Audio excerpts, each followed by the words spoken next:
My life, until recently, had been a study in meticulous order. I found a quiet satisfaction in the predictable rhythm of my days. My work as an accountant demanded precision, a trait I extended to every facet of my existence. Our suburban home, a modest two-story, was a testament to this.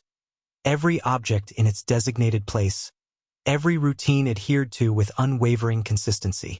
Eleanor, my wife, had always been the counterpoint to my structured world. Her energy, her enthusiasm, were like a vibrant, unpredictable current running through the still waters of my life. I appreciated her vivacity, even as it sometimes disrupted my carefully constructed equilibrium. Lately, however, that current had shifted, grown distant, almost imperceptible. She had joined the local amateur theater group, a decision I initially welcomed. I believed it was a healthy outlet for her boundless energy. The play they were rehearsing, a dramatic piece with complex characters and heightened emotions, seemed an unlikely fit for our quiet community. But Eleanor was enthralled, consumed by the rehearsals, the late nights, the camaraderie of the cast. I would often return from the office to find the house empty, a stark contrast to the warm, welcoming atmosphere I had always cherished. I'd prepare a simple meal, a habit I developed long ago, and eat alone at the kitchen table, the silence amplifying the growing sense of unease within me. I told myself it was merely a temporary phase, a passing enthusiasm. Yet, a nagging feeling persisted, a sense that something was amiss, that the familiar landscape of our marriage was subtly, irrevocably changing. The late-night phone calls, the whispered conversations, the sudden, inexplicable shifts in her mood, all these small, seemingly insignificant details began to coalesce into a larger, more troubling picture. The play itself, with its themes of deception and hidden motives, seemed to cast a long shadow over our lives, a dark premonition of something I couldn't quite grasp. I began to watch her more closely, to observe her interactions with the other members of the theater group, particularly the director, Julian. There was an intensity in their exchanges, a shared energy that made me profoundly uncomfortable. I dismissed my growing worries as mere paranoia, the product of an overactive imagination. But the feeling remained, a persistent, gnawing suspicion that something was fundamentally wrong. One evening, the unease reached a fever pitch. I had worked late, a misplaced file requiring my return to the office. As I drove back, I noticed the lights were still on at the community theater. A strange impulse, a mixture of curiosity and dread, compelled me to stop. I parked across the street and approached the building, my footsteps echoing in the quiet night. The main doors were locked, but a side entrance, usually left ajar for late-night rehearsals, was open. I hesitated, a battle raging within me.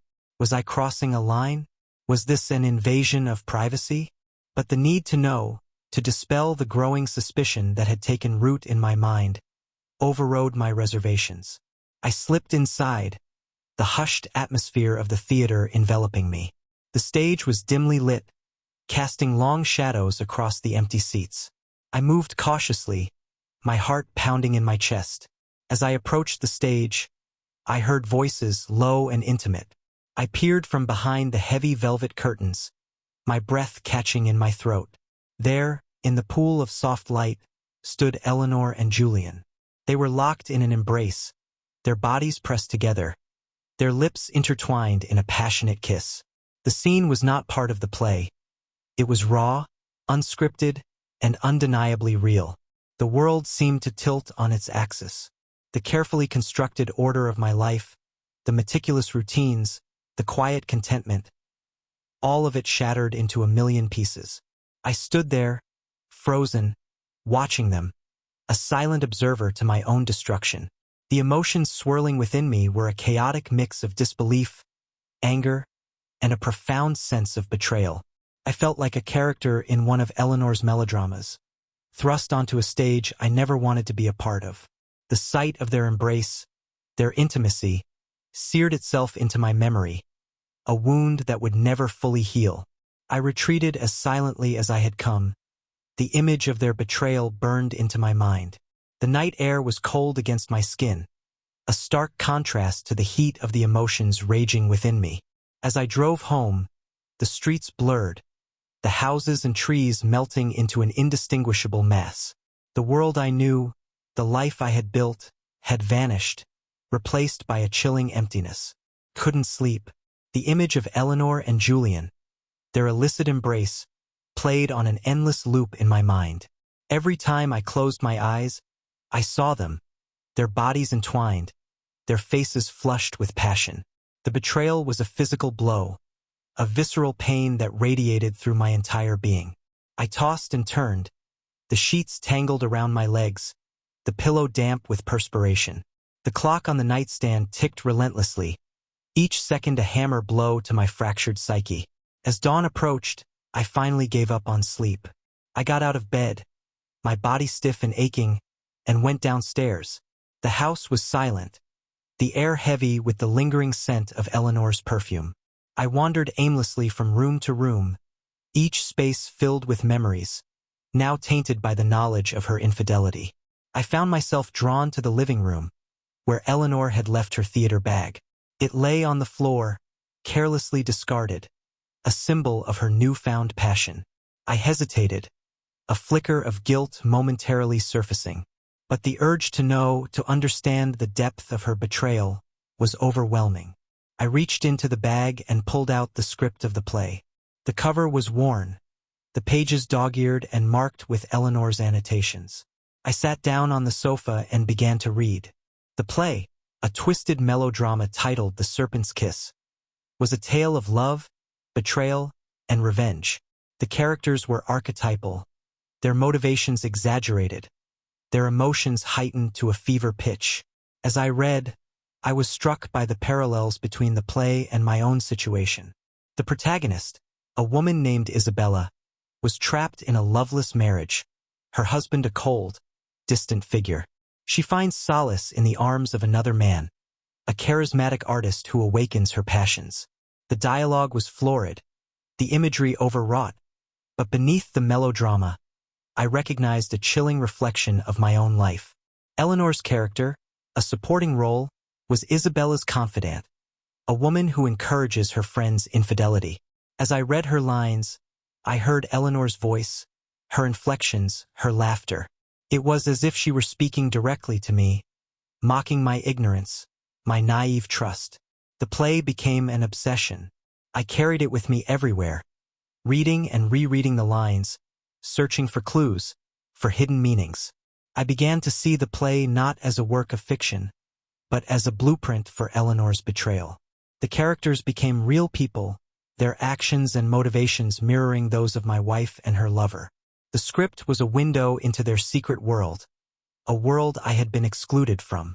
It was a world of passion, of intrigue, of deception, and I was determined to uncover its secrets. The initial shock of discovery gave way to a cold, calculating anger. I felt like a puppet, manipulated by forces beyond my control. Eleanor's betrayal, the brazenness of it, ignited a desire for revenge, a need to reclaim the power that had been so ruthlessly stripped away. But I wouldn't act rashly. I wouldn't confront her, wouldn't give her the satisfaction of seeing my pain. Instead, I would become a silent observer, a ghost in the background, watching their every move, documenting their every transgression. I continued my daily routine, going to work, preparing meals, maintaining the facade of normalcy. But beneath the surface, I was a changed man. The meticulous order that had once defined my life was now a tool for my obsession. I began to keep a detailed record of Eleanor's activities, noting her every absence, every phone call, every whispered conversation. I installed a tracking app on her phone, a violation of her privacy I justified as a necessary measure. I became a shadow, following her to the theater, watching the rehearsals from the darkened auditorium. I observed their interactions, the subtle glances, the shared jokes, the lingering touches. Each gesture, each word, was a confirmation of their betrayal, a fresh wound to my pride. I immersed myself in the world of the play, attending every rehearsal, studying the characters, memorizing the lines. I became familiar with the blocking, the lighting cues, the nuances of the performance. The theater, once a source of enjoyment for Eleanor, now became my hunting ground, a place where I could gather evidence, plot my revenge. I felt a perverse satisfaction in my clandestine role. I was the unseen observer, the silent witness to their deception. They were actors on a stage, unaware of the audience of one, the man they had wronged watching their every move. The anger within me grew, fueled by their obliviousness, their careless disregard for my feelings. I was a ghost, haunting their lives, waiting for the opportune moment to strike. My plan began to take shape. I wouldn't resort to violence, to crude acts of aggression. My revenge would be more subtle, more insidious. I would use their own world, the world of the theater, against them. I would manipulate the play, twist its narrative to expose their deception, to sow discord between them. The script, once a source of pain, now became my weapon.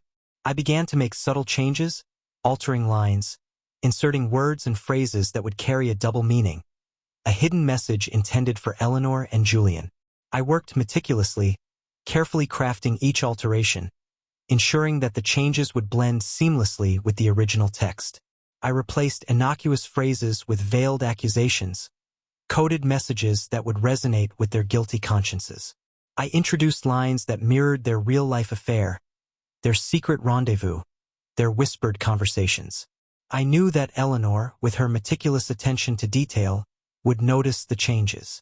I imagined her confusion, her growing unease as she realized that someone was aware of their secret. Julian, on the other hand, was more oblivious, more focused on the artistic aspects of the play. But even he would not be immune to the subtle shifts in the narrative, the growing tension between the characters. I became a playwright of sorts, rewriting their story, exposing their hidden desires, their betrayals.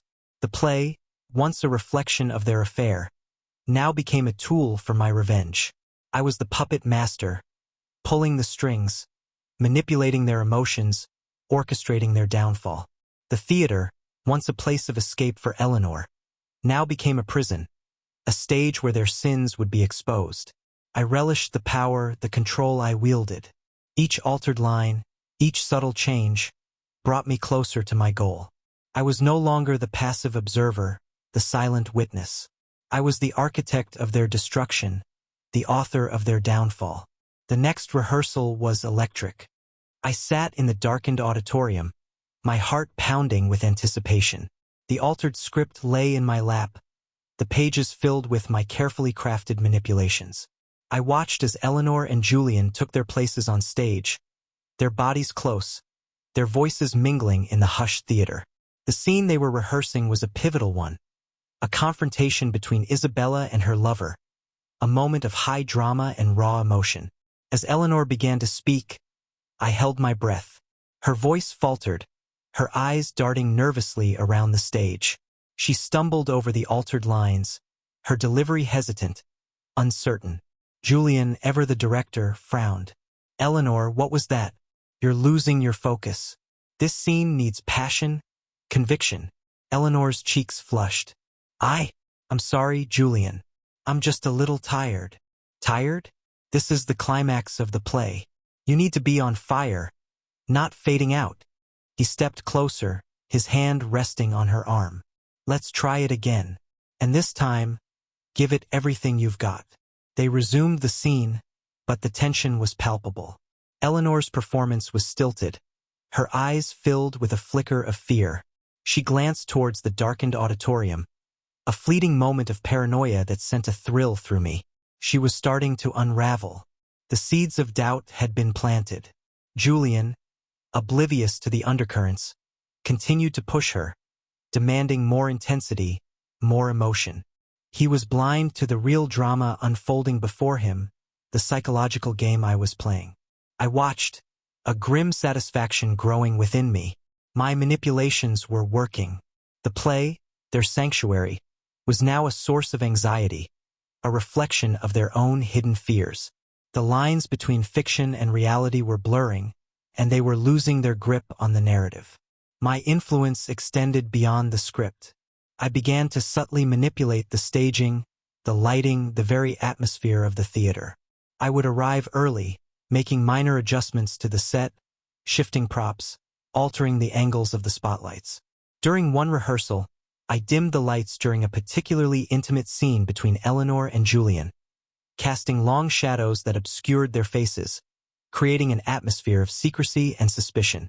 In another instance, I repositioned a chair, forcing them to stand closer together, their bodies almost touching, amplifying the tension between them. I became a shadow director, orchestrating their every move, manipulating their environment to heighten their anxiety, to expose their vulnerabilities. The theater, once a place of creative expression, now became a battleground, a stage for my silent war. I observed their reactions closely, noting the subtle shifts in their behavior, the growing unease in their eyes. Eleanor became increasingly withdrawn, her laughter less frequent, her smiles strained. Julian, though less perceptive, was also affected. He grew more irritable, more demanding, his frustration with Eleanor's performance masking his own growing insecurity. Their passion, once so evident, began to wane, replaced by a palpable tension, a sense of distrust. The play, once a source of shared intimacy, now became a wedge between them, a constant reminder of their deception. I watched their unraveling with a cold detachment, a sense of grim satisfaction. The theater, their haven, was now a weapon in my hands, a tool for my revenge. I was the unseen force, the puppet master, manipulating their every move, orchestrating their downfall. The play called for a dramatic confrontation in the second act. Isabella, consumed by guilt and fear, confronts her lover, accusing him of using her, of betraying her trust. The scene culminates in a struggle, a symbolic representation of their tumultuous relationship. The prop master had chosen a realistic-looking stage knife for the scene. It was blunt, of course harmless, but designed to create a sense of danger, of impending violence. I saw an opportunity. Late one night, after everyone had left the theater, I returned. The building was dark, silent, save for the faint hum of the emergency lights. I made my way to the prop table, my footsteps echoing in the empty space. I found the stage knife, its metallic gleam catching the dim light. With a steady hand, I replaced the blunt prop with a real knife, its blade sharpened to a razor's edge. It was an act of calculated malice, a transgression that blurred the lines between the play and reality. I placed the knife back on the table, its innocent appearance masking its deadly potential. I imagined Eleanor holding it, her hand trembling, her eyes wide with fear. The thought sent a shiver down my spine. This was no longer a game. I was playing with fire, pushing the boundaries of my revenge. But the anger, the hurt, the need for retribution overrode any sense of caution. I left the theater, the knife a silent threat, a symbol of my escalating obsession. The play was about to become very real. The rehearsals continued, the atmosphere growing increasingly tense. Eleanor's performance was erratic, her emotions volatile. One minute she was withdrawn, the next she was exploding with rage, her anger directed at Julian, at the other actors, even at the inanimate objects on stage. Julian, struggling to maintain control, attributed her behavior to the demands of the role. He saw her outbursts as a sign of her commitment, her dedication to inhabiting the character. He was blind to the fear in her eyes, the tremor in her voice, the subtle signs of her unraveling. The scene with the knife was approaching. I watched from the darkness, my heart pounding in my chest. The sharpened blade, a constant reminder of my transgression, lay on the prop table, waiting to be used. The actors took their places, the stage lights illuminating their faces. Eleanor picked up the knife, her fingers wrapping around the handle. A gasp escaped her lips, a barely audible sound that went unnoticed by the others. "Eleanor, what's wrong?" Julian asked, his voice sharp with impatience. "Nothing," she whispered, her eyes darting towards the darkened auditorium. "Just a sudden chill." The rehearsal continued, the tension building with each line. Eleanor's movements were jerky, her voice strained. As the scene reached its climax, she lunged at Julian, the knife glinting in the stage lights. There was a cry, a sharp intake of breath. Julian stumbled back, his hand clutching his arm. Blood seeped through his fingers, staining the pristine white of his shirt. "Oh my God!" Eleanor screamed, her eyes wide with horror. "Julian, I'm so sorry. I didn't." The rehearsal descended into chaos. Actors rushed to Julian's aid, their voices a mixture of concern and confusion. Eleanor stood frozen, the knife clattering to the floor, her face pale with shock. I watched, a cold satisfaction spreading through me. The accident, if it could be called that, was a calculated move, a consequence of my manipulations. The lines between the play and reality had blurred, and blood had been drawn. Opening night arrived. The theater buzzed with anticipation, the air thick with excitement. I had invited everyone we knew, our friends, our neighbors, even Eleanor's family. They were all there, oblivious to the drama about to unfold. I sat in the audience, my heart pounding with a mixture of dread and anticipation. The curtain rose, the stage lights illuminating the set, a meticulously crafted replica of a Victorian drawing room. Eleanor, resplendent in a flowing gown, delivered her opening lines with a forced smile, her eyes betraying her inner turmoil. The play progressed, the tension building with each scene. Eleanor's performance was a masterpiece of deception, her outward composure masking the fear and guilt that gnawed at her soul. Julian, his arm still bandaged from the accident, played his role with a forced intensity, his eyes searching Eleanor's face for a sign, a clue to her true feelings. The climactic scene approached. Isabella, betrayed by her lover, confronts him in a final, desperate act of defiance. As Eleanor delivered her lines, her voice trembling with emotion, I activated the device I had carefully planted backstage.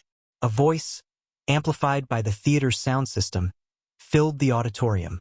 It was Eleanor's voice, her whispered words of love, her promises of devotion, her declarations of passion. But the words were not directed at me. They were directed at Julian, spoken in the dead of night, in the privacy of their secret rendezvous. The audience gasped, their faces a mixture of shock and disbelief. Eleanor froze, her eyes wide with horror. Julian, his face pale, stared at the stage in stunned silence. The play had been hijacked, their secret laid bare for all to see. The performance descended into chaos. Actors stumbled over their lines, their carefully rehearsed movements forgotten. The audience, no longer passive observers, became active participants, their whispers and gasps adding to the cacophony. I sat in the darkness, watching the spectacle unfold, a grim satisfaction settling over me. My revenge was complete. Their betrayal, their lies, their deception, had been exposed in the most public and humiliating way imaginable. The stage, once a place of illusion and artifice, now became a brutal mirror, reflecting the shattered fragments of their lives. Eleanor, stripped of her carefully constructed persona, stood exposed, her infidelity laid bare for all to see. Her face, normally vibrant and expressive, was now a mask of shame and despair. Julian, his arrogance shattered, fumbled with his lines, his eyes darting nervously towards the audience. The whispers, the gasps, the palpable sense of judgment were a crushing weight, a public condemnation of his actions. The other actors, caught in the crossfire, struggled to maintain their composure. The play, once a collaborative effort, now became a battleground, a stage for their own personal dramas. Some, fueled by anger and betrayal, turned on Eleanor and Julian, their words laced with accusations and recriminations. Others, paralyzed by shock and confusion, simply stood frozen, their faces reflecting the chaos that had engulfed them. The audience, initially stunned into silence, erupted in a cacophony of whispers, gasps, and murmurs. Friends and neighbors, once close confidants, now exchanged knowing glances, their eyes filled with judgment and disapproval. Eleanor's family, their faces etched with disappointment and hurt, averted their gaze, unable to bear witness to her public humiliation. The play, once a source of entertainment and escape, now became a painful spectacle, a public execution of their reputations, their relationships, their very identities. The carefully constructed facade of their lives crumbled before their eyes, leaving them exposed, vulnerable, and utterly alone. I watched, a detached observer, as the drama unfolded. The anger that had fueled my revenge began to dissipate, replaced by a hollow ache, a sense of emptiness. The theater, once a place of shared joy and passion, now felt cold, sterile, devoid of life. The final curtain fell, the applause scattered and hesitant. The actors, their faces etched with exhaustion and despair, took their bows, their movements mechanical, their smiles forced. The audience, their curiosity satisfied, their thirst for drama quenched, filed out of the theater, leaving behind a trail of whispered judgments and condemnations. The days that followed were a blur of whispered conversations, averted glances, and thinly veiled condemnations. Eleanor, once the life of the party, became a pariah, ostracized by the community she had once embraced. Friends and neighbors, once eager to share her company, now crossed the street to avoid her, their smiles replaced by frowns of disapproval. Julian, his reputation tarnished, his career in ruins, retreated from public view, his dreams of theatrical grandeur shattered. The theater group, once a vibrant community of artists, fractured and dissolved, its members scattered by the fallout of the scandal. Eleanor and I remained in the house, the silence between us a heavy weight, a constant reminder of the chasm that had opened between us. We moved through the rooms like ghosts, our footsteps echoing in the emptiness. The meals I prepared, once a symbol of domesticity and comfort, now tasted like ash in my mouth. The nights were the worst. The darkness amplified the silence, the loneliness. I lay awake, listening to Eleanor's muffled sobs from the next room, her pain a constant echo of my own. Sleep offered no escape, my dreams haunted by images of betrayal, humiliation, and regret. The meticulously ordered life I had once cherished now felt like a prison, a gilded cage that confined me to my own isolation. The routines that had once provided comfort and stability now felt empty, meaningless. The world outside, once a source of distraction and engagement, now seemed hostile, judgmental. I had achieved my revenge, but at what cost? The pain I had inflicted on Eleanor, on Julian, on the entire community, had left a scar on my soul, a wound that refused to heal. The theater, once a place of shared passion and creativity, now stood as a monument to my own destructive obsession, a constant reminder of the darkness that lurked within me. Weeks turned into months, the seasons changing outside our windows, but the atmosphere inside the house remained frozen in time.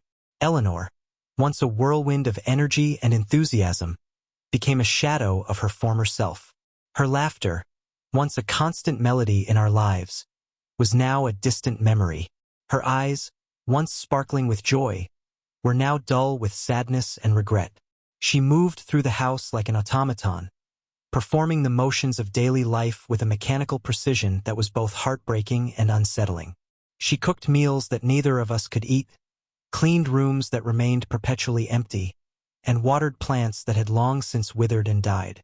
Our conversations, once filled with laughter and shared experiences, were now reduced to monosyllabic exchanges, the words hanging heavy in the air like lead weights.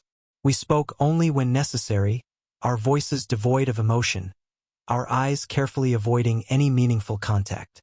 The intimacy we had once shared, the physical and emotional connection that had been the foundation of our marriage, was now a distant memory, a ghost that haunted the empty spaces between us. The bed we had once shared, now a symbol of our estrangement, remained cold and untouched. I watched Eleanor's decline with a growing sense of helplessness and despair. The woman I had loved, the woman who had brought such joy and vibrancy into my life, was slipping away, replaced by an empty shell, a hollow echo of her former self. The guilt gnawed at my conscience, a constant reminder of the role I had played in her destruction. My revenge, once a source of twisted satisfaction, now felt like a poisoned chalice, its bitter taste lingering in my mouth. I had destroyed the woman I loved, and in doing so, I had destroyed myself. The meticulously ordered life I had once cherished had become a barren wasteland, devoid of love, joy, or meaning. Time continued its relentless march, but the wounds remained fresh, the scars deep. The house, once a symbol of our shared life, now felt like a mausoleum, filled with the ghosts of what we had lost. I continued my routines, the meticulous order of my life a fragile shield against the chaos within. But the silence was deafening, the emptiness all-consuming. I found myself drawn back to the theater, the scene of my triumph and my downfall. I would sit in the darkened auditorium, the empty seats echoing with the memories of that fateful night. The stage, bare and silent, seemed to mock my victory, a constant reminder of the price I had paid. The echoes of the play, the words of betrayal and revenge, reverberated in my mind, a haunting soundtrack to my solitude. I had exposed Eleanor's deception, but in doing so, I had exposed my own darkness, the capacity for cruelty that lay hidden beneath my carefully constructed facade. The lines between reality and performance had become irrevocably blurred, leaving me trapped in a world of shadows and regrets. I had sought to punish Eleanor, but in the end, I had punished myself. The meticulously ordered life I had once cherished was now a prison of my own making, a testament to the destructive power of anger and the futility of revenge. One night, I returned to the theater, drawn by an irresistible force. The building was dark and silent, the only sound the gentle hum of the city outside. I let myself in, my footsteps echoing in the empty lobby. I walked through the darkened auditorium, the air thick with the scent of dust and decay. I climbed onto the stage, the bare wooden planks creaking beneath my weight. The ghost light, a single bulb illuminating the empty space, cast long, eerie shadows. I stood there for a long time, gazing out at the empty seats, the scene of my final act.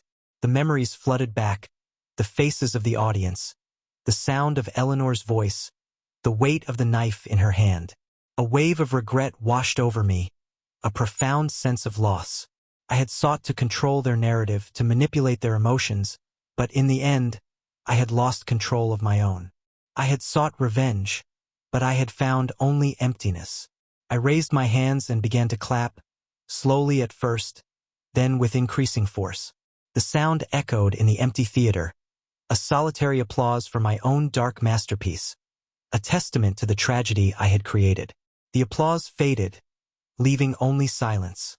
I turned and walked off the stage, leaving the ghosts of the past behind. The meticulously ordered life I had once sought was gone, replaced by a profound understanding of the chaos within and the lasting consequences of a cruel revenge.